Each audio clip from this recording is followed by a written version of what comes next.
నిదానంగా క్రమక్రమంగా చేస్తాను. కారణం ఏంటి? Why? Little by little. Prabhu అంటాడు, దేశం ఏమవుతుంది? ఒకేసారి ఇస్తే అది పాడైపోతుంది. ఎందుకు పాడైపోతుంది అంటే, అడవి మృగములు నీ మీద విరుచుకుపడతాయి.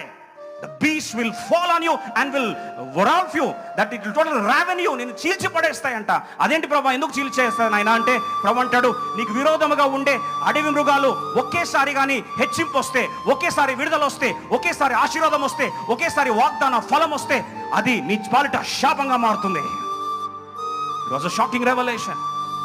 మనలో చాలా మంది ప్రార్థిస్తాం, ఎందుకయ్యా వివాహం ఆలస్యం అవుతుంది, ఎందుకయ్యా పిల్లలు పుట్టడం ఆలస్యం అవుతుంది, ఎందుకయ్యా నాకు రావాల్సిన డబ్బు ఇంకా రాకుండా ఆలస్యం అవుతుంది, ఎందుకయ్యా నా సమకూర్పు ఆలస్యం అవుతుంది, ఎందుకయ్యా పరిచర్య ఫలమును చూడలేకపోతున్నాను, ఎందుకయ్యా ఆత్మలు ఇంకా రావట్లేదు, ఎందుకయ్యా అని ఎందుకు ఆరోగ్యం విషయంలో, స్వస్థత విషయంలో, విడుదల విషయంలో, సమకూర్పు విషయంలో, సమాధాన విషయంలో, వై